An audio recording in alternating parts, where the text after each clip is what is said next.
She opens up the present, and inside is a fucking handgun. That's right. It's very dark. It's like very dark. like the cutest thing in the world should be an 8-year-old girl's birthday party, but it's like suddenly there's like firearms and well, what happened? So motherfucking goddamn orange peel beef.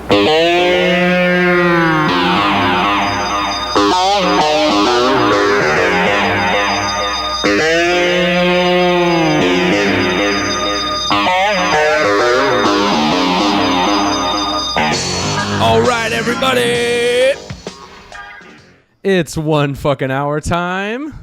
The show, of course, where we talk about one goddamn movie for one fucking hour. I am Evan Husney, and we got with us over here Mr. Big T, Tom Fitz-G. What's going on, man? yeah, if the G fits, wear it, man. What's up? I don't know. Take two. And amazing. And always to our my right, we got Mr. Marcus Herring. Marcus, what's going on? What's up, guys? Really excited about tonight's movie. It's been a big, giant fucking question mark in my brain for a number of years. So I'm glad to have Evan explain it all to me. Finally. Yeah. To visitor school, homie. That's right. We will. I am. You guys are now fully enrolled in the Visitor School because that is the movie we are talking about tonight, which won our poll for 1979. Tonight is episode 79, so we're doing a movie from 79. Right. And y'all voted for close? this one. Guys, y'all voted for this one, and it was one fucking vote that actually took it down. Like Florida 2000. Yeah, exactly. Right? Yeah, Lauren yeah. V. Bush. It was. I demand a recount. Yeah, there were some hanging chads chilling around, but Yeah. basically, And let me guess, it was breaking away. Yeah, no, right? no, Neck and neck. no. Unfortunately, Oh, breaking right. away and being there, we're far down the poll, down in that 9% range. But it was a fucking cage match between The Visitor and Hardcore, and man, my money would not have been on The Visitor. I was very surprised because I thought like I kind of knew our audience. They liked the grittier Right. 70s flicks, Paul Schrader, George C. Scott, like that was gonna win. But man, there's some fucking Visitor heads out there, so I'm pretty stoked on that. Nice. Yeah. I mean, it's. I think between those two, that is, I would say, the audience we have at this point. I guess You so. know, which is cool. Yeah, like it is. the totemic titles, what they Yeah. represent. I get it. Totally. So, I mean, look, Paul Schrader's Hardcore is an amazing movie. We've talked about wanting to do it on the show before. We will get to that movie probably sooner rather than later. So don't stress too much. But it's very exciting tonight to get into The Visitor. As these guys have sort of alluded to, I have a personal history with this movie, so I've been able to peel back the curtain a little bit to answer some of these big giant question marks on this crazy movie. One of the most WTF movies there is. But before we do that, quick shout out to the one fucking hour Patreon. Thank you to everybody who's signed up so far. Of course, it's just $5 a month. And what do you get for that patronage? Well, we've been recording feature-length DVD-style audio commentary tracks to movies from all eras and all walks of life. We've done things like, Tom, What Women Want. Oh, And, yes, that happened. and it did. And by the time you're hearing this, we have just posted our latest audio commentary track, which was on Steven Spielberg's Jaws. So if you want to listen to our take, which we did not cover back in episode 75 for 1975, a lot of people were up in arms about that, so we did it as a DVD commentary. There it is. So, well, speaking of idiosyncratic characters, how about that fucking mayor, huh? Who's very Ted Cruz looking, kind of, to me. It's very Ted, Sure. or the other way around. I think this Like movie Ted definitely kickstarted a fascination with, There it is. Yeah, right there.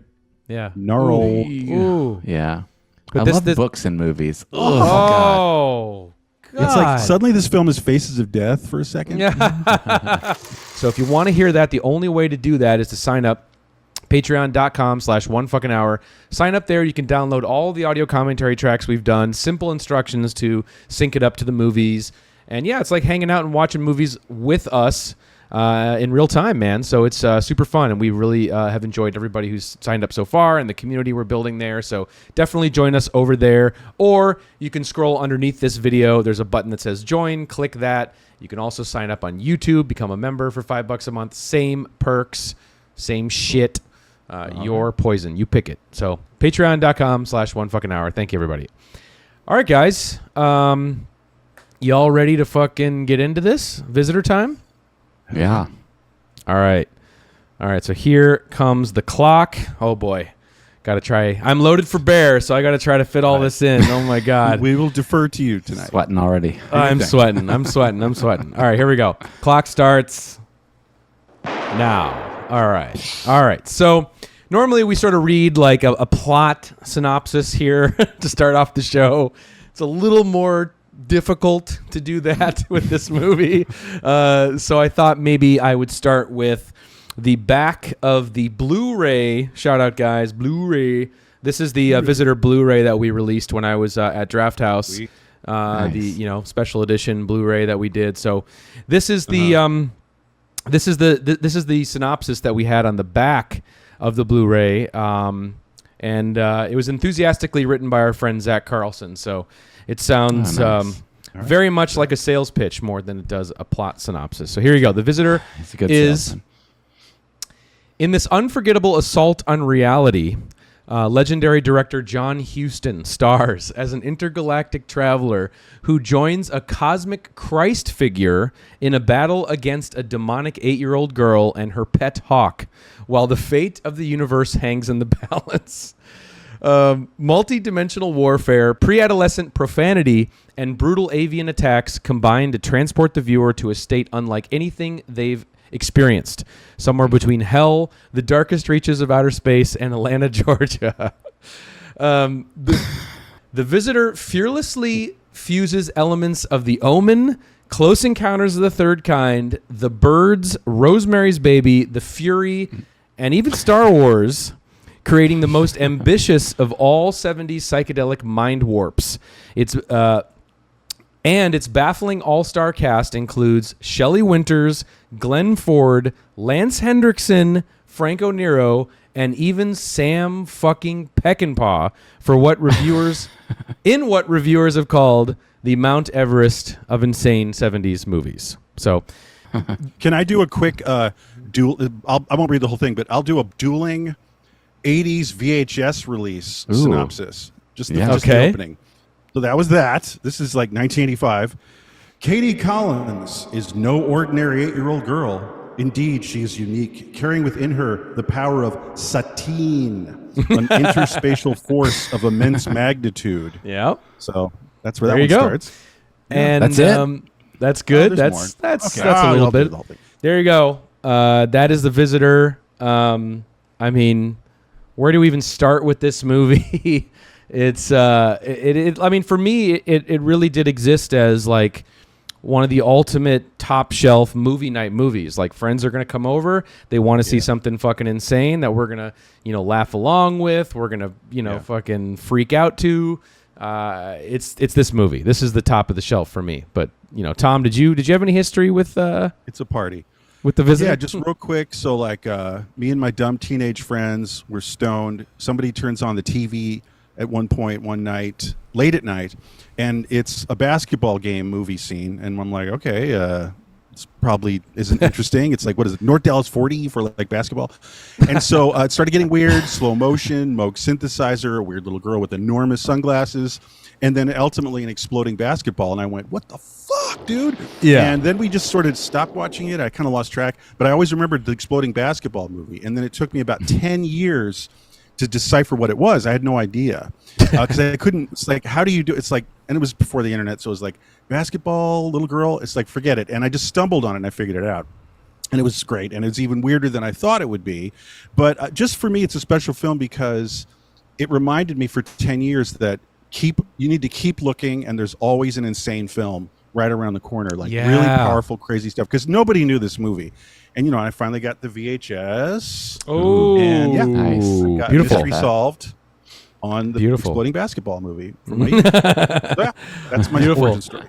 Beautiful. Marcus, do you have any background with this movie? Nothing too special, but it was just a rec from my buddy Tom. The other one who of the tenant theory. Shout out to our other tenant episode. He came up with the alt theory for the tenant. Yeah, Thomas. Right. He had the VHS.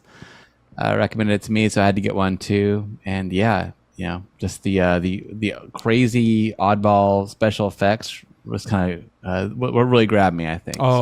This movie has also some great visual effects we'll talk about. Yeah, go ahead. That VHS cover is so crazy because you look at that and you're like, what is it? You imagine that it's a completely different movie through the giant eyeball and these demon hands, and I don't even know if it's holding a string or if it's tearing a hole in the fabric of time. The eyeball is cutting the throat of the universe with its. It's garroting. I mean, that's what I see. Isn't that obvious? It's like I wasn't sure if it was ripping a hole. Ripping no, it's garroting. Fabric or garroted. Garroting the universe. Yes. Well, that's okay. That makes sense because that happens in the movie. So. It does. Yeah, Italians they love that garroting in their genre films. But yeah, I mean, this movie, before I got involved in the re-release of the movie, this would be something that if you met somebody and they knew what it was really exciting. Like I remember talking to people and like, oh yeah, this is the movie where there's that bird, with a knife for a beak that stabs a basketball team owner in the neck, and yeah, I mean, it's just one of these movies where each scene kind of has an escalation of weirdness from one set piece to the next, which of course we'll get into. But this movie for me existed as such an enigma. Where the fuck did this come from? Why is it so weird? Why is it so insane? Why is the logic? Why is it so illogical? And how did they round up all these people to be in this movie? I never could figure that out. And it was kind of this question of, do I want to find out? Do you want the veil lifted, from something this lightning in a bottle or this special, this unique, not all the times you do, right? I mean, sometimes so if you don't want to find out, you might want to pause the movie now and skip ahead 55 minutes. Yeah, right. Exactly. So, but let's get into this because it was through, so I did pursue the rights to this movie in order to re-release it. I think it was 2012 when we did the re-release of the movie. And we had reached out to the producer who will be a character in tonight's program. His name is Ovidio Assanides. I think Assanides. God bless you. I don't know. and everything you need to know about him is that he licensed the movie to us without totally legally being able to. So because he had already licensed, very much on brand, because he had already licensed the movie to a different DVD label, Code Red, who had put it out on DVD, but he had told us the rights were available, so we purchased them, and it turned into a shit show. But anyway, but it was interesting, and through that process, we got to talk to Ovidio. And we got to get his story on how this movie came together, which was, as we say in the wrestling business, a total fucking work. It wasn't the truth. It wasn't the real story. And it wasn't until we had tracked down a screenwriter, an American screenwriter, who was actually involved in the production of this movie. But I sort of thought, Tom, before we get into this, I don't know if you have any knowledge or anything or Marcus, any knowledge on just the Italian ripoff. Like the idea of the Italian ripoff, especially in America, because there were a lot, that were coming out around this time. Any knowledge? Right. If not, knowledge, I do. I mean, an affection, but like if it was a hit, if Jaws happened, there'd be cruel jaws, for instance, or tentacles. You know what I mean? That's another Ovidio film. Yeah. Star Crash with John Huston. Star Crash is like a rip-off of Star Wars. Well, the Black Emmanuel movies are a rip-off of the French Emmanuel movies. Right. I guess it's just it's a different rules with rights over there, and you feel like you can kind of get away with it with a different audience. Yeah, foreign export. Yeah. Yeah, and all the Dawn of the Dead knockoffs, of course, are famous. Oh We're my God! Eat you. Yeah, and it happens in India and Hong Kong too, right? Where they're making something more for a local audience. But the weird thing about these Italian ones, it seems like they have worldwide, movie. They want it to play overseas too. They're not just trying to keep it in India or whatever, right? They're hoping that it'll make some money back in America too. This is a kinky thought. So there's The Exorcist 2, The Heretic, which is a huge mess and has lots of strange set pieces and doesn't add up. There's not enough or too many puzzle pieces, as they say, in its insanity. And I feel that The Exorcist 2, The Heretic, actually, I think The Visitor in a way is a ripoff of Exorcist 2, which is a very strange thought because it was a flop. Wow. But I feel it could be a good double feature. I'll just put it that way. Sure. Yeah, they're both. Yeah, I thought of it insane. as Exorcist in a way, like that. Maybe the genesis two, of it. Though.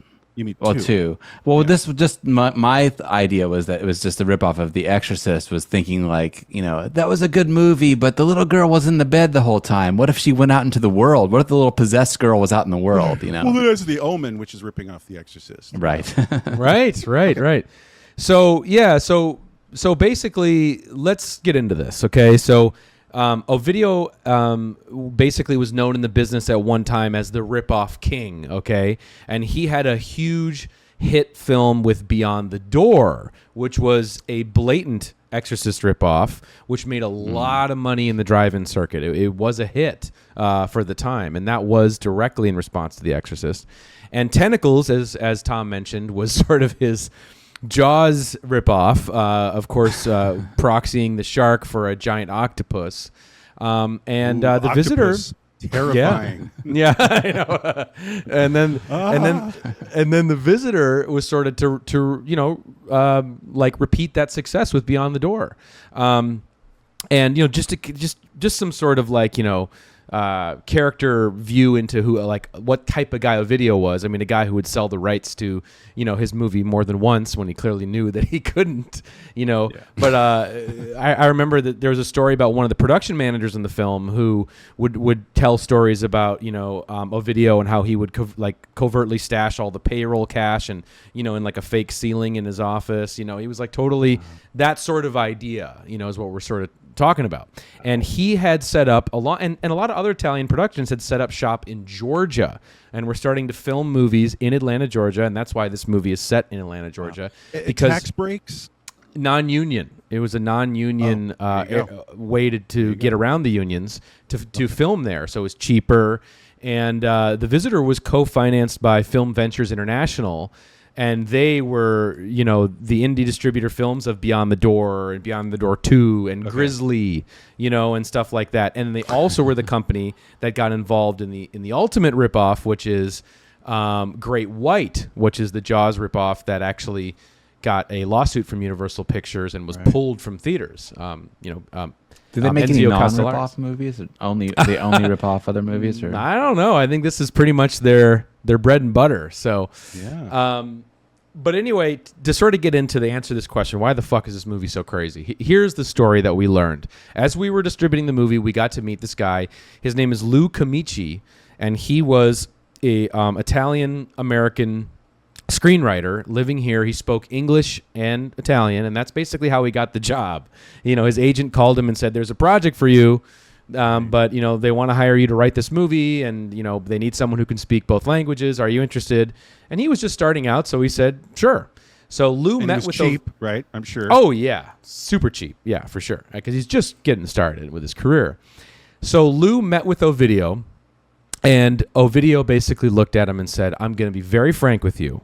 We want to make a ripoff of The Exorcist, but it can't look like a ripoff." So that's the challenge, of course.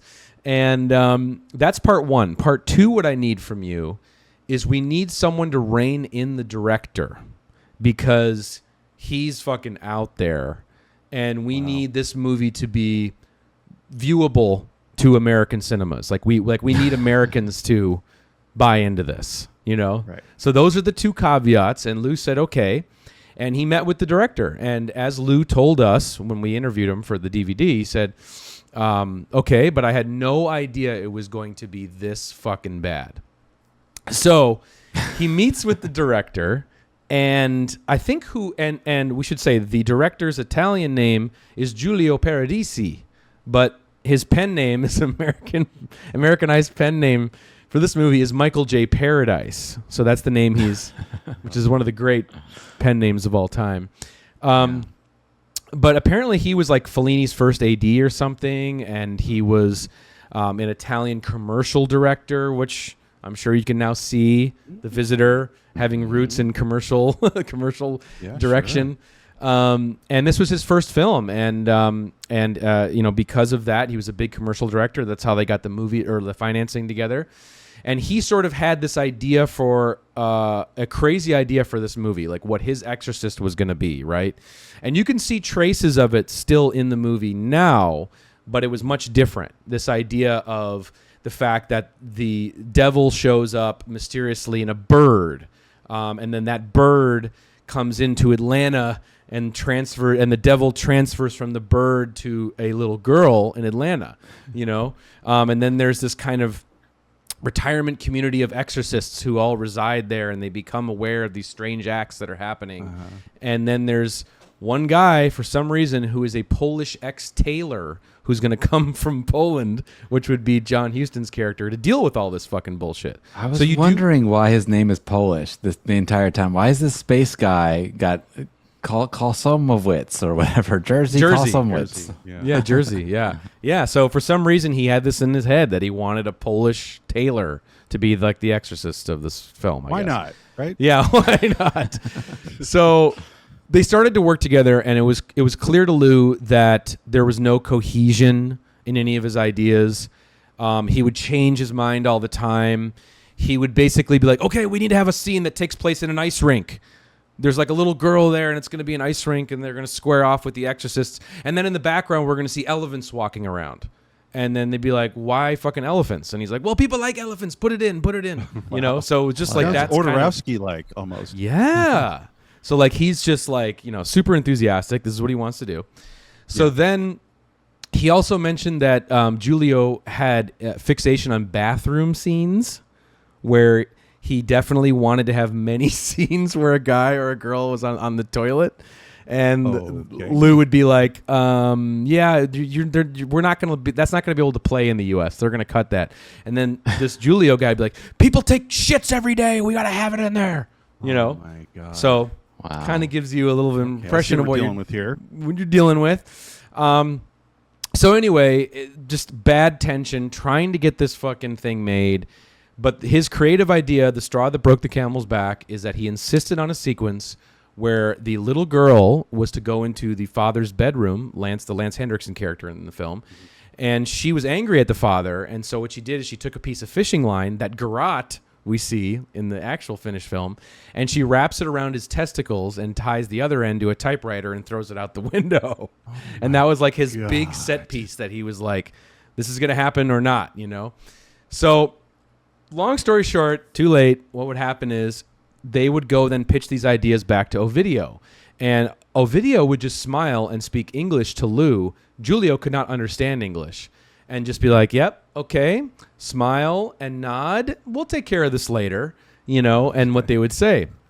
And then in the background, there was another drama unfolding where Giulio and the producer, the producer stopped paying him for his extreme expenses, his crazy spending, everything. So they were like, he was exhausting the budget, and he was exhausting everybody with his fucking insane ideas that nobody wanted to do.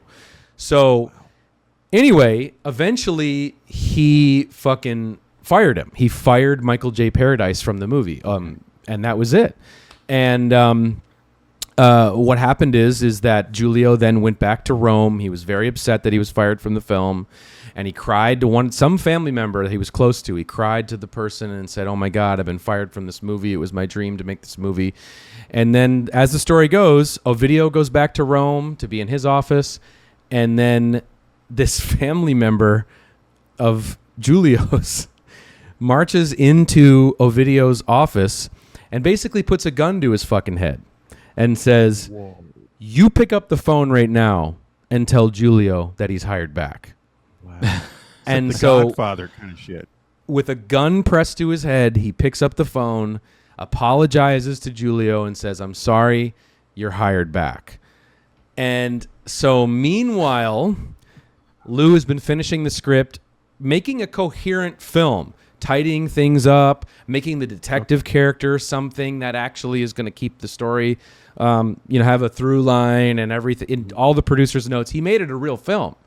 And so he had it finished, and then he delivers it back to the office. But when he walks back in the office, he sees Giulio back on the production, and he was sitting there, and he was just like, was giving him the evil eye, giving Lou the evil eye. And so Lou said, okay, guys, here's the finished script. And Giulio took the script. He took one look at the cover page, and he just looked at Lou, and he said, I hate it. And he took it, and he fucking threw it out the window of the 4th floor. And he just remembers seeing all the pages just fucking flying away. And that was the end of his involvement. And so the answer of the question of why this movie is so fucking insane is because it was an insane person who had carte blanche because the producer would be fucking executed if they did anything else different. Right. And I love that. Under the threat of death, that film was made. Yeah. So, and let me, there's a little clarity, is this was this is Paradise's first film, right? Yep. He is a commercial director. Did he make another? I don't know if he ever made another movie. I don't think his so. Wikipedia says he did. The next one's called like The Spaghetti House. And then there's there's another comedy afterwards. Look that up. So wow. Okay. Yeah. So he had carte blanche and basically took Lou's script, put it in a blender, and that's kind of what you have is the results is what The Visitor is. Do we know if he was happy with it? Was Paradise like, that's a good movie? Yeah. Probably. I would imagine that he was. Yeah, because he was just freewheeling on this, and but it's pretty crazy backstory, and the fact that you have John Huston in this movie is so puzzling. Like this master director, but I guess that said, he's also in Tentacles. Yeah, and I think Shelley Winters is also in Tentacles.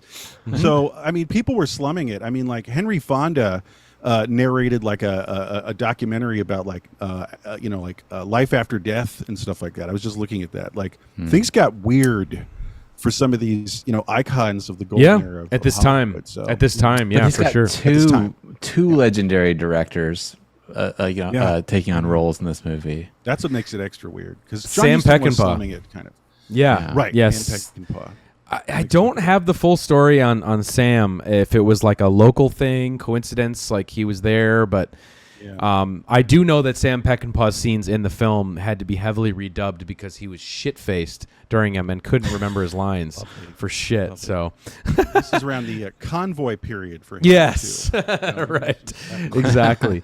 But in the area, okay. But like John Huston and Ovidio were close, and John agreed to actually doing the film without even reading the script. And once he read it, John Huston told him, this is either going to be amazing or it's going to be a pile of shit, is what he told him. And he showed up, sleepwalks through his scenes. And I guess John Huston, there's a story out there, I don't know if it's true, but he went to the premiere of the movie. And according to a video, because you don't know if it's true or not, but he basically went to him and said, you know what? I had no idea we were making that kind of movie. Congratulations. How would you define that? I don't know. Psychedelic disaster? Exactly. What kind of movie is The Visitor? Because the more we're talking now and the more you're describing everything, what I'm hung up on what you were saying is that he was a TV commercial director. Yeah. Which reminds me almost of the guy who made Hausu. Yeah. Obayashi. He made, experimental art film shorts, but he also did a lot of commercials for like a decade. So it's a certain kind of guy. I like when commercial directors make movies because they're usually pretty wacko and they're led by strong visual aesthetics, obviously, because that's kind of what cutting their teeth on. Any thoughts on that? Yeah, some kind of weird like experimental ideas, but executed with this gloss of like a commercial production, So because there's a lot of like this movie has like star filters and like soft focus, and it does feel like a commercial for like a department store or something, Yeah, it does. A lot of optical tricks and a lot of blue screen action and a lot of primitive, sort of special effects at the time, visual effects you can do. where the narrative is, quote unquote lacking, it's very strong in the technical aspects of it. Like, very often the compositions are like world class, like suitable for framing. And even like the pacing of the editing's good. Like, there's some very strong, pure cinema elements going on here, Agreed. Agreed. Yeah, agreed. Totally. One thing just to close the John Huston loop is that years later, when John Huston was dying, he invited the producer to spend some of his final moments with him. And I guess while there, he saw a VHS copy of The Visitor on John Huston's shelf. And so he was like, oh shit, he must have fucking really liked it. Yeah. My pride and joy. Yeah, right. Not Fat City, not The Dead. Yeah. Not, Fat City. Beat the Devil or something. Yeah. That's cool. Yeah, so that is Annie, cool. He did that musical Annie too. He was doing some weird stuff at the end there. Yeah. So anyway, Wise Blood, which is crazy, like a year later. This year, 79. Yeah, so weird. So anyway, we should get into the movie and start talking about a lot of these set pieces, because there's some, as you were saying, there's some great style on display, some good technical prowess, and I think maybe the scene that captures all of that the best is the opening. I mean, the opening of this movie is so visually arresting. I mean, guys, take it away. I mean, I've been bogarting. Well, just my little headline is, I think you and I always, or all of us, always talk about, especially the opening scene, like in shorthand, like it's a prog rock album cover come to life. Yeah. Yeah. Like that band Warning, Marcus, from right? Germany? Yeah, it does look very warning. The German. This is where we cut to the German krautrock no wave band. Warning. They're awesome. Yeah, of course. Yeah, of course. It's incredible. Like you see that they're using I don't know what you call it, like that sort of like like with the smoke coming in and like Marcus, those are like those kind of Douglas Trumbull cloud tank, I think, like where they're like beautiful, pouring like ink inside of like an aquarium, to get those kind of like slow moving cloud effects, like Neverending Story has them too. They're playing it back in slow motion. Is that how we get the shot like overcranked, I think. So they play that kind of wispiness, and so cool. They're actually going down or whatever, but they turned it sideways, so it's going the other way. But then there's this. I think what's weird about this, what makes this one, there's a lot of cool visual effects in this movie, but they're executed so weirdly. And I guess you shining a light on it helps a little bit, that these are all just sort of executed like under duress, like just get it done no matter what, just get the guy's ideas done no matter what, and no matter what the budget limitations are, no matter what the technical abilities of the crew, they did the best they could. So it's got this cool Douglas Trumbull like background, but then everything else in the foreground doesn't match it. So it's like, it looks like to me like it is on a blue screen, because it's got this ragged edges, and like the his hair is like boiling, with the like the keyer is like just pulling at the hair, like really messy. Right. So that's distracting too, but that everything has that thick kind of like matte line around, the edges. Well, so it just feels very artificial. Which it actually kind of works, because this is supposed to take place like on an astral plane or something, and I always love that when there's like a movie and the battle takes place like in the mind or just on some other plane. It's so cool. It has that 1979 movie look, The Black Hole.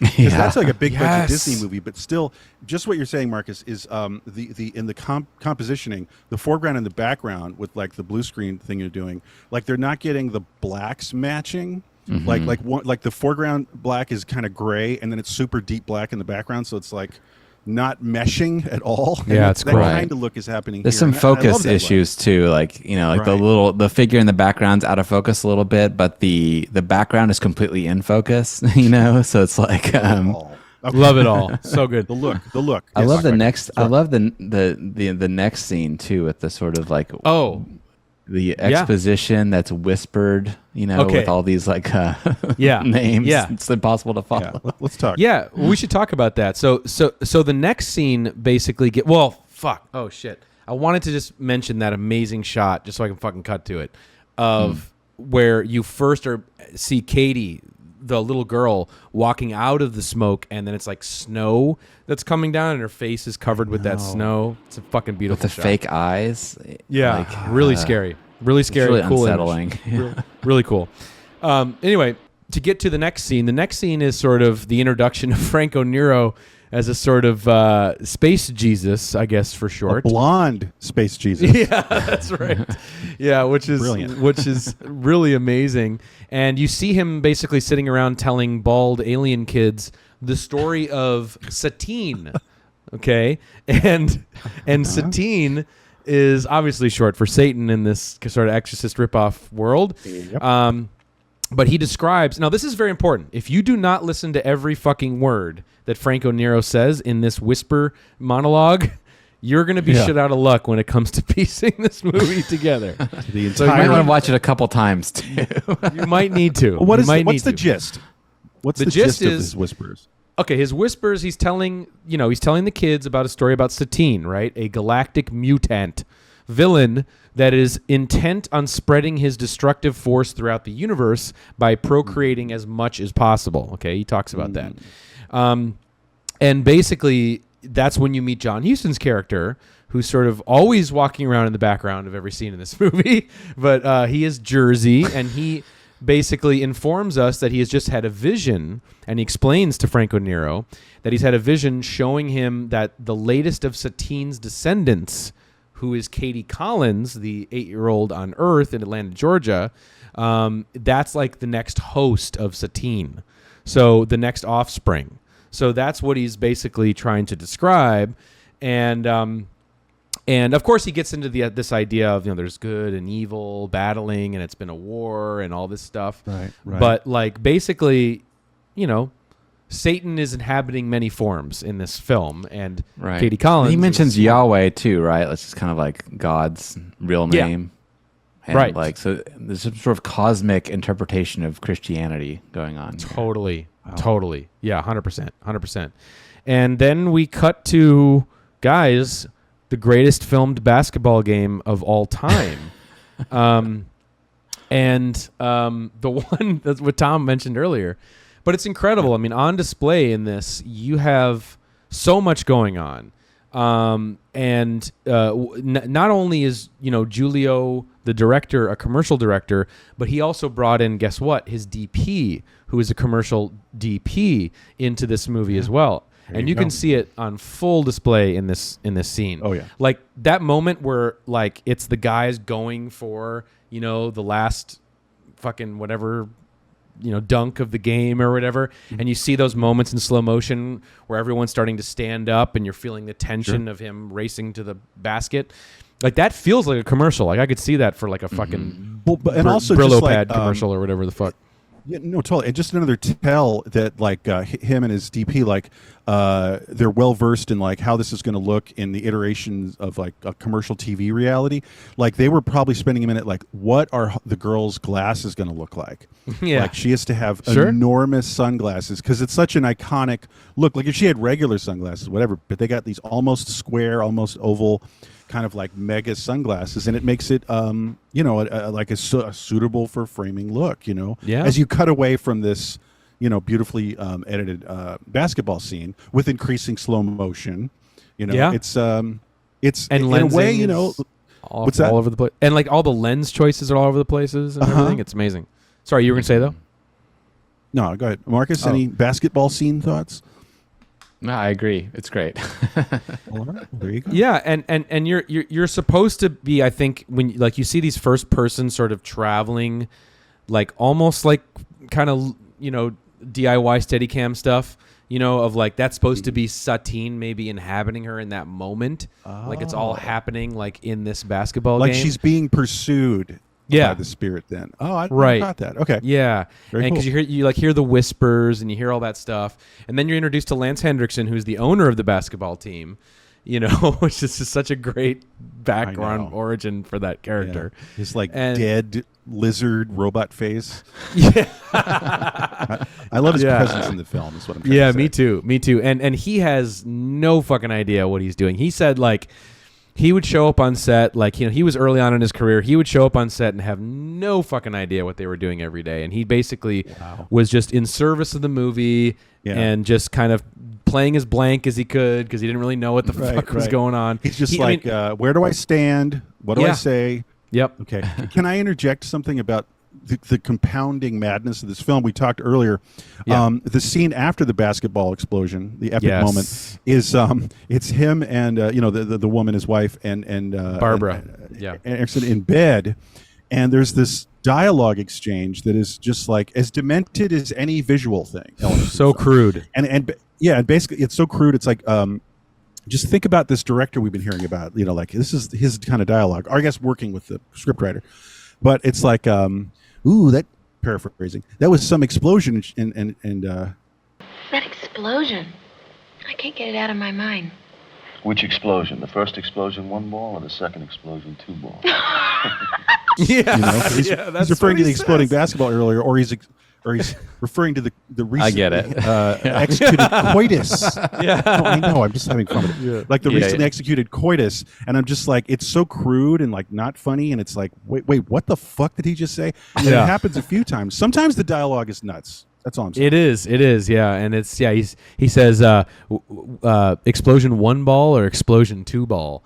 And I don't know. I don't know if it's something that would have been written or was improvised, because I know that there. It sounds like translated or something. It does sound like a direct translation. He said that. He said that there were times where that the script, because it had gone from English to Italian, that a lot of things were lost in translation, and they just kind of had to. It sounds better in the native Italian, right? Exactly. Duo Apollos. Anyway, side I note. love that scene does highlight the commercial look too, because she's all. It's like you really, the DP knows how to shoot a lady. Like she's all soft focus and glamorous. And there's like furs and. And so from there we get to that's when John Huston's character arrives in Atlanta, and he gets to the customs officer, says he's a visitor, so he's the visitor, and that's when we're introduced to this very puzzling scene where all of his like bald boys brigade, and they all get on the roof of this cult members. Yeah, so weird. Like they have sort of like this tracksuit uniform, shaved heads. It looks like they're going to go to the airport and give out pamphlets, right? It's like cosmic Hare Krishna. What the fuck? Warriors. But it's brilliant. It is really cool, and that's when the fucking his theme drops hard for the first time. That.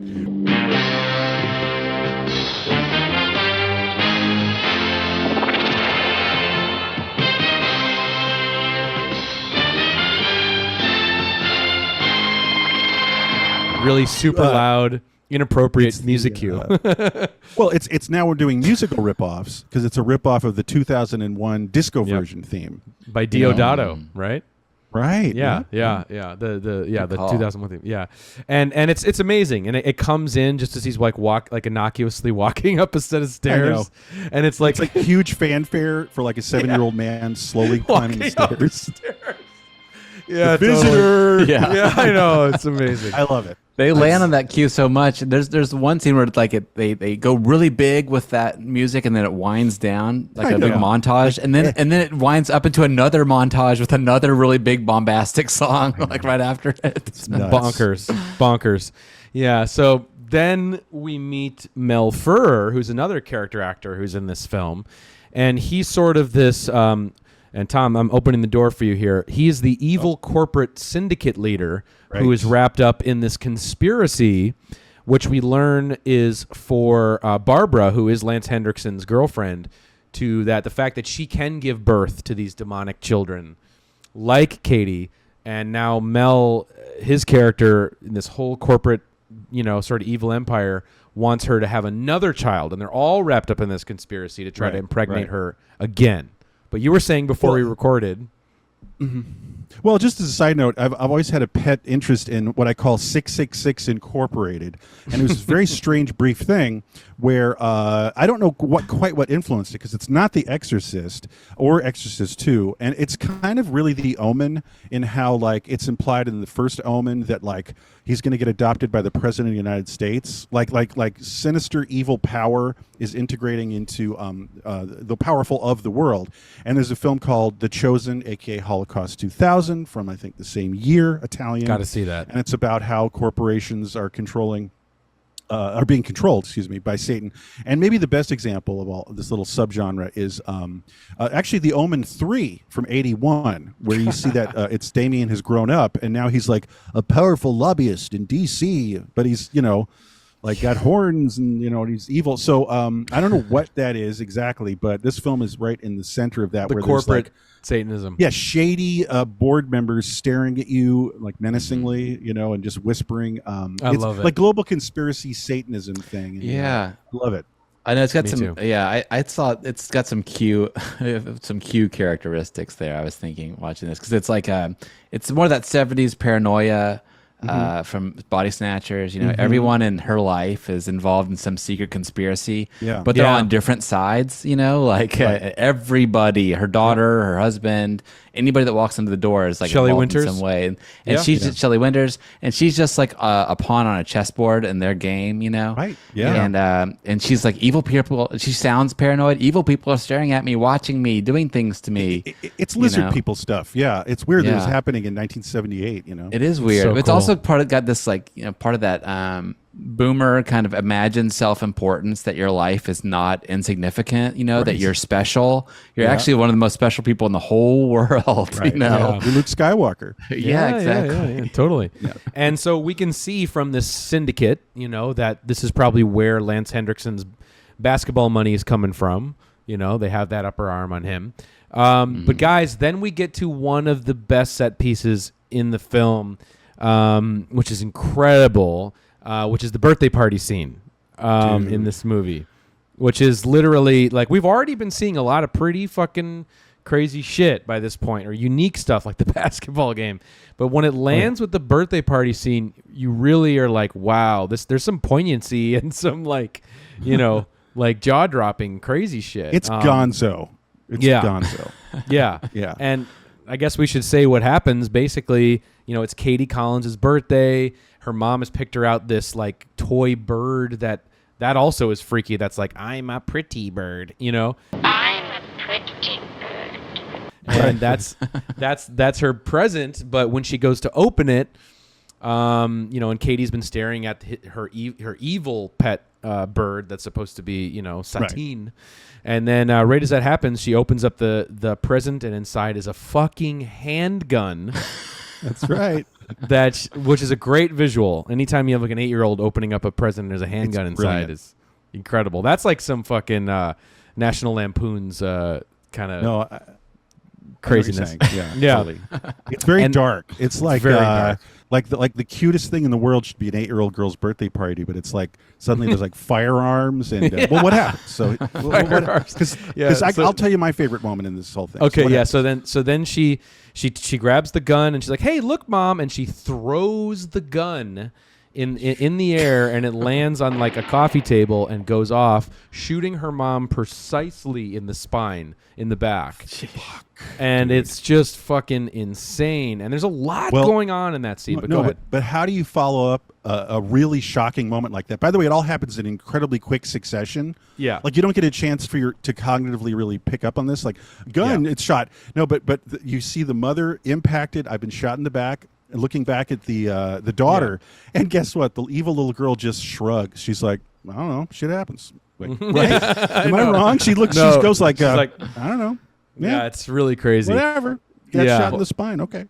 Right? What? It's so, oh my god, it's so confusing too. You never find out like where did the gun come from? It could have come from John Huston for all we know. We know like we don't know. The Satan guy feels confused by it. Like I don't know why. Why would the guys that want to breed her want to kill her? It's so confusing. Like I don't know.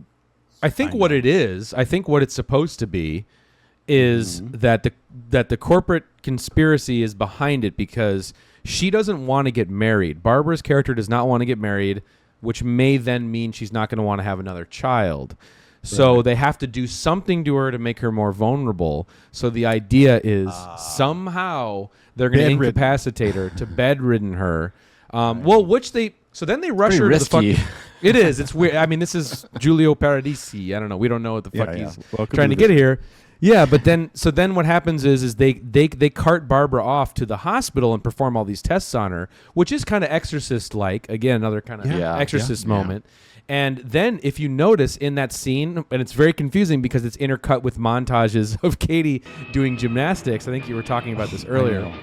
And it's amazing. And there's great match cuts too where it's like Katie spinning around, pulling herself up on like the gymnastic bar, and then it cuts to paralyzed mom pulling herself up on her again, really bombastic music playing in the back. Yeah, it reminds me. I just got to say, a shout out to my theory of this is a ripoff of The Exorcist 2 because there's a cross-cut montage of Linda Blair in Exorcist 2 is tap dancing. Yeah, you're right. And it cuts to locusts attacking Africa, and it's like, what am I watching? You're right. You're right. Weird. Yeah, you might be right. You might be right. Yeah. So, but in that scene, when she's in the real quick, I'll be done here. In that hospital scene, when all the tests are being performed, you see Mel Furr, the fucking Satan Syndicate guy. He's there putting on fucking hospital fatigues or whatever. So I think the theory that's being implied there is that they're going to impregnate her or try to impregnate her in that moment. Got it. Rosemary's Baby-ish, Totally. There's relentless mom abuse in this movie. I feel so bad for her. She's much. She gets shot, abducted, a hawk attacks her, forced impregnation. She's thrown downstairs. Aquarium. I mean, I feel dropped downstairs. I feel like the director, he must have some serious mom issues or something because it's really could be. But then we meet Glenn Ford, who is this detective. It's like, oh my God, there's a detective in this movie too. And who doesn't love Glenn Ford when he pops up in a movie? I know Marcus is always talking about, he just lights up when he sees Glenn Ford. He's just Superman's dad to me. That's pretty much he is. He is. Anyway, okay. So Glenn Ford.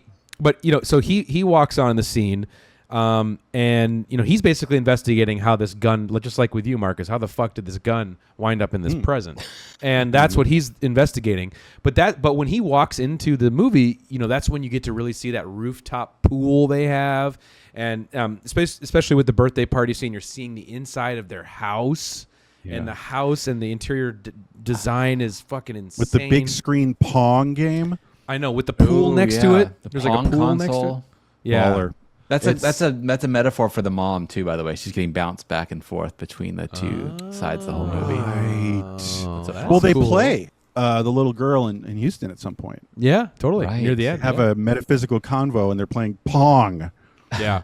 Shout out to just how confusing this movie is. There's too many factions. I just now realized that Glenn Ford wasn't part of the satanic businessman. I know. I was assuming that. He's not. It's like, no, he is just... he's a third faction in this mix. Yeah. Oh, my God. Yeah. Well, he's part of the real world only. He is. Yeah. He could have been cut maybe from the movie because he's also then trying to piece together what happened. And you see that scene where he's interviewing different people about like the guy who sold the weird robot bird. And then the friend of the wife who was there who recommended it. But then you lose this electrifying Glenn Ford performance. So I don't know. There's a scene where right after that where he's interviewing all those people and it's shot from behind their heads. Do you know what I'm talking about? It feels like a Godard film. Like it's the weirdest thing where it's like dialogue from the back of someone's head. It takes up the whole frame. Like it's such a weird choice. Anyway. Then Shelley Winters shows up, and she's then the housekeeper for Barbara because she needs help because she's totally in a wheelchair. She's handicapped, and they build that rig for the stairs so she can go up and down. And she brings in all these artificial birds. Imagine if your maid started decorating your house with plastic birds. Well, she's weird. Kind of obtrusive, like Ruth Gordon in Rosemary's Baby. Very much in that way. Very much. Right. Oh, and you couldn't also cut Glenn Ford out of the movie because then you wouldn't get that amazing scene where he confronts Katie and she says, "Go fuck yourself." Yes. What's that? Go fuck yourself. No, wait a minute here. and then calls him a more child insane molester. dialogue. Yeah, you're a child Yeah. molester, and you're gonna all the disturbing things you do to children, and it's just like, I know what the that's fuck? kind of when I fell for the movie, because it's like here's to you guys making a movie with a really foul-mouthed, Yeah. like Southern accent, satanic, supernatural bad seed. Yes. You know what I Yes. mean? Yeah. Like, and I love her performance, because it looks like the kid's having a lot of fun in this. Yeah. character, Oh yeah. you know? And she looks like Linda Blair, kind of. She does have a Linda exactly. Do we know Blair anything vibe. about her? Like as an adult, did she ever comment on The Visitor? Oh, she's on the Code Red DVD. Didn't get a chance to scrub through it, but she has an interview on it. Yeah. I think she looks back pretty fondly on the movie, and does Barbara, the woman that played Barbara. She does too. Right on. Okay. But so anyway, this whole confrontation angers the Katie Collins character. And so she starts to basically, activate Satine, the bird, who then follows Glenn Ford in his car. And there's an incredible fucking car crash scene. One of the best scenes in this movie, when the bird starts attacking Glenn Ford. And then literally one of the craziest stunts I've ever seen in a movie is where he swerves the car and hits the fucking motorcycle guy head on. And the guy does the fucking crazy ass backwards flip into the windshield. Like, is that guy alive? I know. I bet they that's- took a lot of risks and cut That corners. was crazy.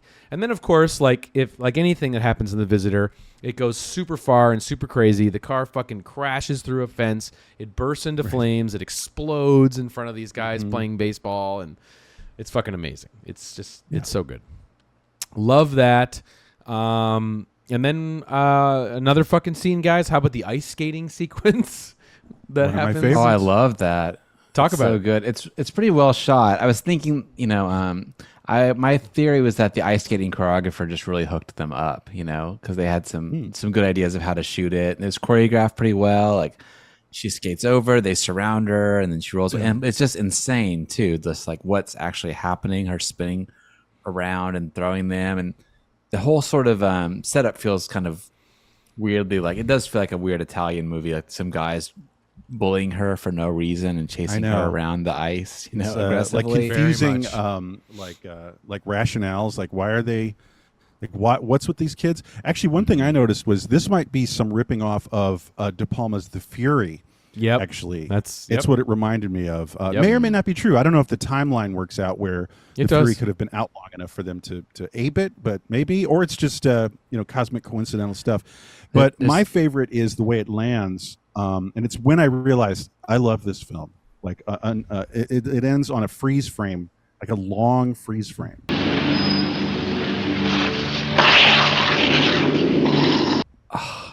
Anybody else? Oh, that's Yeah. what I was going to talk. I mean, I totally have a note about that, because I Go ahead. love that film. Freeze frame is so great, and it sort of distills like what's great about film versus digital to me. Yes. Because it's like you freeze frame, and it's still alive because the gate is moving. And sometimes when people like remaster a movie, they'll go back and they'll like, it's the freeze frame's moving, and they'll fix it. They'll make it still, and I hate that. Terrible. So I just wanted to shout out, kudos to you guys for leaving that in there. But I just love that, because it's the most elemental, argument for why film is like superior to digital. To me, it's just those. Y'all kept the welcome. jitter. You're Marcus welcome. Still reporting alive. back on jitter being maintained. Jitter. Also, I love the Kudos, sound. guys. I love the sound in that scene too. Yeah. Yeah. Yep. The beginning of it, it's got that sort of like, it's really soft synth beds.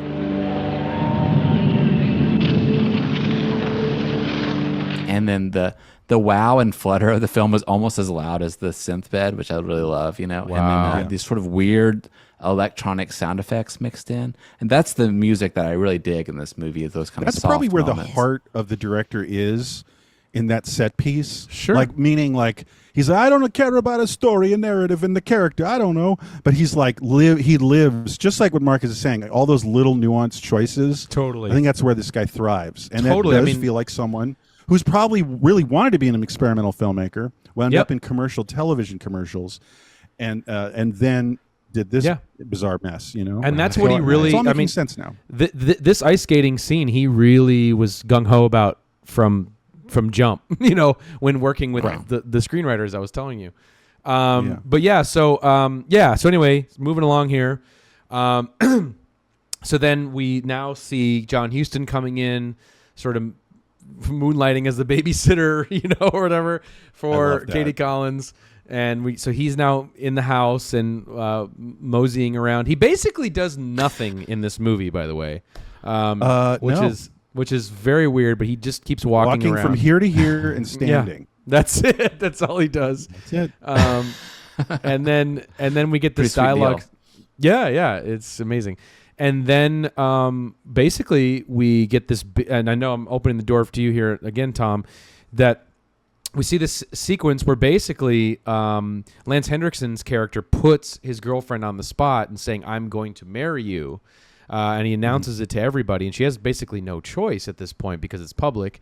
And it's shot inside this incredible mall hotel, like, I don't know how you describe that look, but I know you wanted to touch on it. Well, yeah, I just had a little thought on that. We could open this up. Like, this film, sometimes films, are a snapshot of its time and place, obviously, meaning like the right nowness of it all. Like, I think that almost every location in this film, like the paint is still drying on these locations, meaning like it looks like they were finalized like in like the month before.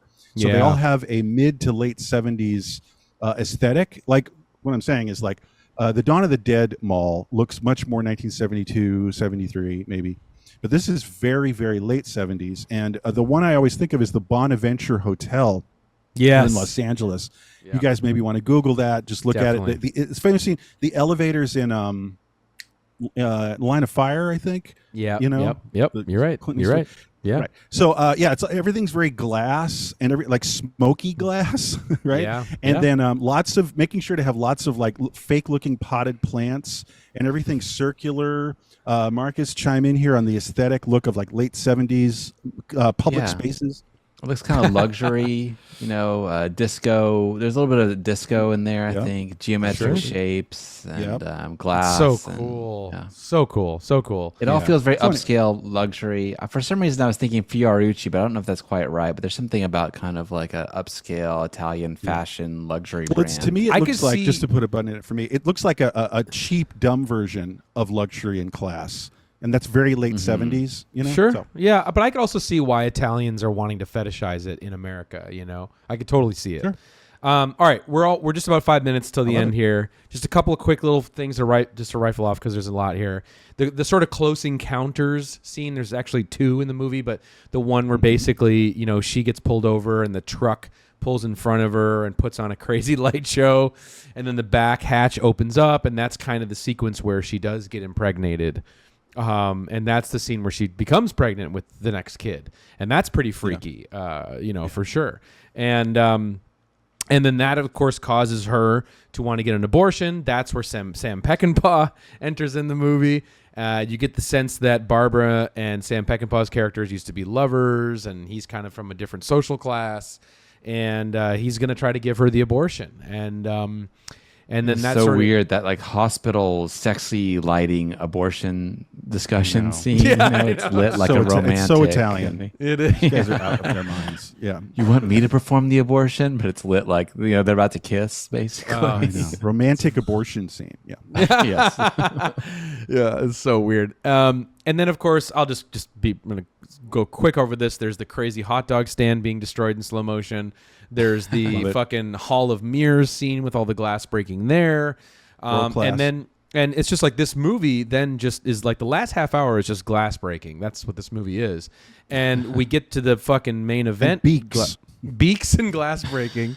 We sort of get to the fucking main event, which is, Katie Collins ramming her mom through the fish tank, which is an incredible set piece. So insane and beautiful looking and crazy in slow motion. It's awesome. Then we see fucking Jersey on the roof communicating with lights in the sky, call and response kind of close encounters. The film's story is disintegrating, and it's becoming pure cinema. It is. And I would really say this film is more of a cousin to Hausu than maybe any other film, or especially Italian ripoffs. I think it's more Hausu. I'm having a real revelation. Maybe this guy's a bit of a visionary, and it's like, it's a ripoff, I guess. That's Is like the same year, right? Isn't Hausu Oh, no, a 1980s house too, I guess. Right? No, it's like I think it it's might be the around same year. 79 But anyway, and- but no, 8 it's or 9. closer to House than anything else, I think. Yeah, but you know what though? It's also like it's also that I think he's working in the confines of a ripoff. You know, like Exactly. like he's saying, okay, this is how we're gonna get the movie financed, and then he just wants to go fucking off the deep end, which It's is as pretty if cool. Obayashi from House 2 Yeah, you're was right. constrained to make like a Yeah. his a Rosemary's Baby or something. Exactly. So just to wrap it up here, then we get to the crazy scene Marcus mentioned where, oh my God, where they're playing Pong and then in kind of like in a Don't Look Now way, like Katie Collins turns around and her face has all the lights coming out of it. It's an insane sort of shock scare. Great. And then she just goes and starts attacking her mom, bouncing her mom's head on the fucking stairs. She drags her up the stairs and then throws brutal. her down. Brutal. Then fucking Lance Hendrickson gets the garrote out, of course. And Jello-ish close-up. Totally. And then we get the fucking crazy video optical effects with the birds flying around, and it looks insane. The pigeons. The It's making my pigeons. allergies go nuts. Like the roof of my mouth started itching. There's so many birds flapping around that screen. And then the birds come to save the day, man. They crash through the fucking windows. There's that amazing image of Katie's hair getting all static and crazy. And then the backlit birds flying through the windows, the sort of like fake birds that are being puppeted and spinning in You circles. sound like a madman right now. I know. Describing this stuff. Like, can we get this guy some help? Like, and then the birds and the guy's hair, and then Well, the clock is killing that's the me. movie. I know That's the movie. It is. It's all happening like in that span of time too. It is. But then the final finish is you see that Mel Furr's character is dead, like covered in brown sores, and then the back door opens and all of his boardroom bros are all dead. That feels very Jodorowsky to me, and Yes. or like Neil Breen, if you will. Like it feels, Excuse me. you know, very like See that coming. But I agree with like, you. Yes. the Syndicate is dead, you know. And then the ending, man. Katie is back with Space Jesus. Satine has been exorcised from her soul. Reunited. And that's the fucking Visitor, man. I don't know. The loving eyes of the bald-headed little girl Yes. embracing the blonde-haired Jesus. Now I'm sounding like I need to. The blonde-haired Jesus embracing the bald little girl with her beatific expression. Speaking of her eyes, I loved it. They did that sort of Blade Runner effect a couple Yeah. years before Blade Runner. Like the eyes, her eyes are glowing a lot. True. There's Maybe some this- innovation here. Maybe this whole movie is kind of like that one interrogation scene in Cruising where it's like so crazy that like nobody could repeat it back. You know, that was the motivation behind it. No one believes you. Yeah, no one will believe you. But yeah, guys, The Visitor, I mean, literally, like I said, it's top shelf craziness. It's the mother of all insanity. Have fun with it. Don't expect anything more than just a wild fucking pure cinema ride. Thanks for taking us to school, Evan. I have a newfound respect for him in the film. You're welcome. All right, that was 1 fucking hour on The Visitor. It's always tough to get the set pieces in with the history, but I think we touched on it. That's it. Yeah. It's going to be fun to see, like, you know, when Team Hardcore, all the people who voted for Hardcore, are going to go in and do the pre-watch on The Visitor. You know, all the hardcore people are going to hell is this shit? The fuck is this shit? Yeah, exactly. That's What are gonna they be funny. doing to Mel Ferrar? Yeah. That guy was married to Audrey Hepburn. I just want to say that, by the way. Insane. Wow. That was Audrey Congrats. Hepburn's husband. Wow. Insane. Like, that fucking guy. What? Yeah. Come on. Insane. Lucky man. Yeah. Yeah. Side note. So that was it, guys. 1 fucking hour on The Visitor. Oh, one quick thing I just wanted to show and tell. You showed the VHS. I showed the Blu-ray. Action but figures? No, that would be amazing. You guys make those? No, we didn't do that, but we did do this in partnership with Mondo back in the day. Whoop, that's you. That's not me. This is Whoa, me. that's me. We did the Visitor double vinyl soundtrack. Oh, that's nice. Ba-ba-ba-ba-ba-bum. Lots of Yeah. brass, Really nice. bombastic brass Yeah. explosion. Yeah, There's really that cool. 2001.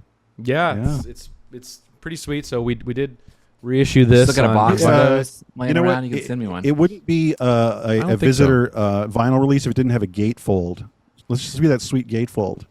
Let's see. Oh yeah, it's I mean, you know, it's Mondo, so it's all new art, but you know. Who cares? Gatefold. That's great, actually. I kind of need to buy that. It's really Respect. cool. It's really cool. Yeah, Yeah, it's it's a really beautifully done set that they did. So anyway, shout out to The Visitor. It was fun, cracking the code with the movie with y'all. And it's actually, I haven't thought about that in a long time. So going back through the special features we produced for the disc was really cool. I should have shouted out, I didn't quite mention, but we did interview Lance Hendrickson for the movie as well. And so that's on the disc. And it's really funny. Because shout out to I got to shout out my homie who sent me the video files of the special features for tonight's episode. My homie Jim Coons, man, who produced a lot of the special features for us during the Draft House days, and he went over to Lance Hendrickson's house and shot the interview. Actually, David Chen conducted the interview. Shout out to David Chen. Oh, nice. But it's always funny because when Jim shows up to Lance Hendrickson's house, Lance is always like, "Oh, not you again, because you're going to be here to talk about one of my alimony films." I love it. Which is amazing. Incredible. So anyway, shout out to Jim, shout out to David, man. Thank you guys for helping us back in the day with that. And I guess, guys, we should just talk about next week's episode, which is, man, going to be a 1 fucking hour on a movie from 1980. Yeah, this is going to be a bit of a thing. Here we go. 1980. The 80s are here, right?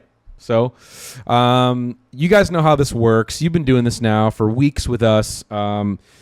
If you're watching this show within the first 24 hours of the broadcast, you can head over to our Instagram page, click on the stories at 1 fucking hour. Click on the story, and right there you will see a poll, and you can participate and vote on one of these 4 movies that we will cover for next week, a movie from 1980. And, of course, every fucking vote counts, man. The Visitor won by 1 vote, so make sure you fucking vote. Yeah, think about that. Think about what you're doing. This could have been a very different hour if somebody did or didn't do something. Yeah, exactly. So, okay, here are your 4 choices. I'm just going to start with the biggest one. We decided to go kind of big for this, for 1980, rather than small. So here we go. How about 1 fucking hour on The Shining? Yeah. Heard of it? How about it? Heard of it? Yeah. Not bad. Well, this got us thinking. Yeah, go ahead. I was just going to say, it's got us thinking when we started this crazy endeavor a few years ago at this point. Our philosophy was like not to just be like, oh, like we're the deep cut guys. Like, have you ever heard of this Argentinian, like monster movie from 1987? It's like, all right, calm down. Like we started with Deliverance actually. Yeah. And just to give you an idea of how we're looking at things overall, when we started, we were like, okay, there's Deliverance and there's the sexual assault scene. That's famous, squeal like a pig and all that. And we didn't even really talk about that at all. No. Instead, we went, what about like all the other great set pieces of Deliverance? And we had so much fun talking about like the second half of the film. So that's been a philosophy of ours here and there. Like there's no limits to us. We're not thinking like we did Star Wars. Yeah. And it was really fun. Yeah. Exactly. So again, we're going to maybe one of the choices is The Shining. And it'll be our take on The Shining. Yeah, I was going to say the most important part is it's going to be our take. So, like obviously in the zeitgeist, you have a lot of, theories. We're not going to be getting into that side of it. We're going to be getting into the craft, and we're going to be getting into the themes, like we always do, in the characters and stuff. So I think it'll be very interesting. I mean, it's a big film, but it's a great film, and it'll be our first Kubrick. Yeah. So it'll be our first bite at that apple, which we've not been able to do. So that's option number 1. The next one is Fatso. I'm just kidding. Sorry. I'm going to do that. Very heavy someday. Competition. Yeah. No. Sorry. All that's right. not one of the choices. Okay, so choice number 1 is The Shining. Don't confuse the people. Option number 2 is this would also be really interesting. 1 fucking hour on Altered States, man. Ken Russell, fascinating filmmaker. This movie, super fucking heady. I mean, this is kind of Visitor-esque. It has some Visitor set pieces in it. Just thinking. Yeah, it does have some real far out cosmic cosmic shit. There's not really any other movie like it. No. It's fucking wild. It's the last 70s film. I've always felt that way. I could see that. Yeah. I could see that. That's right. Like it's a full-born, straight up and down 1970s mind trip. It's basically, it could have happened in 1971. You know what I mean? It answers the question, how do you film a sensory deprivation tank? Yes. Right. Yeah. And William Hurt, man, I think he's great, and he's great in the movie. Yeah. And so We'll get into that. One of the trippy movies of all time. Yeah, great stuff. It really is. Incredible images. A lot to unpack. Lots of crazy effects. There's like video to film effects and stuff. It's out of control. More Douglas Trumballiness. It is. Yeah. Very heady. Okay. And there's a lot to get into with that movie. So that's option number 2. Option number 3 is a complete left turn from that. How about 1 fucking hour on Airplane, y'all? Hey, how about it? Any thoughts on that one? Well, I mean, we've rarely done a straightforward comedy. That's not something we've done a lot of on the show. Spinal Tap was maybe the other big example. Yeah, that's exactly. But with this, it's like this is another one of the timeless comedies, and obviously the 80s would be a huge decade for that genre. And this is kind of, I think, for a long time. This was a new type of comedy, that we had seen. It was a different type of comedy. And something that become a little bit more ubiquitous as the decade rolls on, but it is sort of set the bar, in a lot of ways. Yeah, that's interesting to me, is like tracing the history of comedies, because they are sort of looked down upon as like a lesser form than like a serious drama movie or something. So you don't you don't always have a clear idea of where these movies came from, where the comedy came from. So it's really fun to kind of trace that. I'm excited to get into that. All I know is that one of the Animal House creators saw Airplane and went, "Wow, our time is over." Yeah, because it was just like because he was working on Caddyshack and he went, "Wow, Airplane is just dusting us. Like this is and it's killing. Like the audience is in hysterics constantly. Just the sheer volume of bits. There's like 5 jokes every minute." Or at least, or some kind of math like that. Yeah. And a lot of it's still funny, which is a huge testament. Which and is it's hard to do. Like fucking 40 years old. It's hard to do, yeah, for sure. So I think it'd be interesting. I mean, I hope it's not another 9%er on this poll. But anybody with love for Airplane, show up and blow speak up. Up. Yeah, speak up and blow up. I think it would be pretty interesting. I think it would be, pretty interesting for us to tackle. It does something have a weird like that. backstory too to how they executed it and how they came up very with true. It. Very true. So that's option number 3. Option number 4 would be our first Brian De Palma film. I know there's some mixed feelings among us on that filmmaker. Controversial here in our office. Yeah, it is. But I think that's okay. I think that's okay. I mean, I think it'd be interesting to get into. And one of his biggest films came out in 1980, and that is 1 fucking hour on Dress to Kill, of course. And there's a lot in that movie, a lot of great set pieces, amazing camera work. I mean, The Shining, we're going to go to town on Steadicam, but we're also going to go to town on Steadicam, Dress to Kill, because there's some amazing stuff in there, and great set pieces. Who's the kid character again? What's the actor's name? I know, Keith Gordon. Yeah, I think you're right. Yeah, love his character. Him. Yeah, love him in this movie. Yeah, and he's really good. Yeah, man, fucking, I mean. Him, it's De Palma doing the Hitchcock thing, but it's still effective, great set pieces, and again, a director who's going to really have set a tone in the 80s, and this is kind of the first step with that. Yeah. So there are your 4 choices. 1 fucking hour on The Shining. Excuse me. Oh, my God. 1 fucking hour on The Shining, Altered States, Airplane, or Dress to Kill. So head over right now to our... insane lineup. Just to hear you say that, I know, Jesus, any one of those would be fun. I have no idea what would win, because you think one, of course it'll win, but people calculate things differently, and maybe they're like, well, I'm kind of burnt on this or that. Yeah, exactly. So head over to our Instagram page at 1 fucking hour, click on the stories and vote there. Of course, if you're watching this in the first 24 hours of this broadcast. And again, just quick shout out to the Patreon, patreon.com/1 fucking hour. Sign up there. If you love the show, you like what we're doing, it's the best way to support the show. But also on there, you can get instant access to early access to every episode. You get a 24-hour grace period where you get to watch each episode before anybody else does. And you also get our DVD audio commentary tracks. And Jaws will be up there as soon as you are hearing this. So, all right, everybody, that's it for the show. Of course, we can't leave you without your Moment of Zen. There it is. All right, guys. Well, have a great rest of your week, and we will catch you for 1980. Yeah. 1980 time. Bye. All right, everybody. Take care, and we'll see you. We'll see you soon.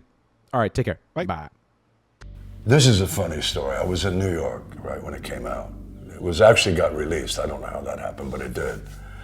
And I was out with my buddies, and I said, I'm going to go watch a movie I'm in, and I don't know anything about it, really. I haven't seen it.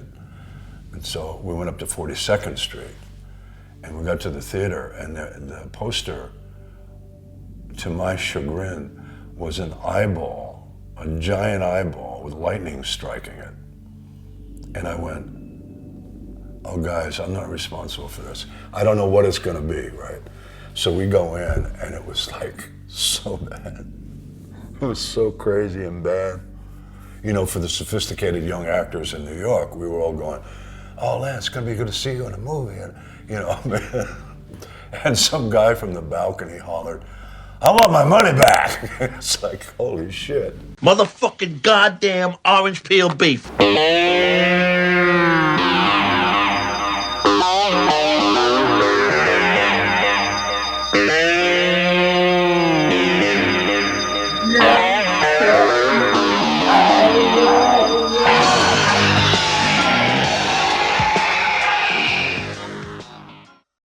That was wicked, man.